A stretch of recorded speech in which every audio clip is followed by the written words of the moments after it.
Talent ఉన్నా కూడా నా వల్ల కాదు అని ఆగిపోతాం. ఈ కథ అలాంటి వాళ్ళకి. రామాయణంలో హనుమాన్ అంత బలవంతుడు, కానీ సముద్రం దాటవలసిన టైంలో అతనికి ఒక థాట్ వచ్చింది, నిజంగా నేను దాటగలనా అని. అప్పుడు అక్కడి వాళ్ళంతా తనకున్న బలాన్ని గుర్తు చేశారు. హనుమాన్కి బలం లేదని కాదు, అతనికి గుర్తు లేదు అంతే. మన లైఫ్ కూడా అంతే. డిగ్రీ ఉన్నా, టాలెంట్ ఉన్నా ఇంటర్వ్యూస్ ముందు ఆగిపోతాం.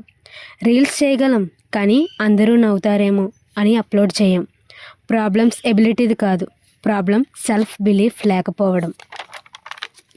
హనుమాన్కి ఎవరు పవర్ ఇవ్వలేదు, అతని లోపల ఉన్న పవర్ని గుర్తు చేశారు అంతే. ఈరోజు నీ లోపల కూడా ఒక హనుమాన్ ఉన్నాడు, కానీ నువ్వే మర్చిపోయావు. నీ కాన్ఫిడెన్స్ని ఎవరు ఇవ్వరు, గుర్తు మాత్రం చేస్తారు అంతే. మిగతా పని నీ చేతుల్లోనే ఉంది. ఈ వీడియోని స్కిప్ చేయలేదంటే ఇది నీ కోసమే.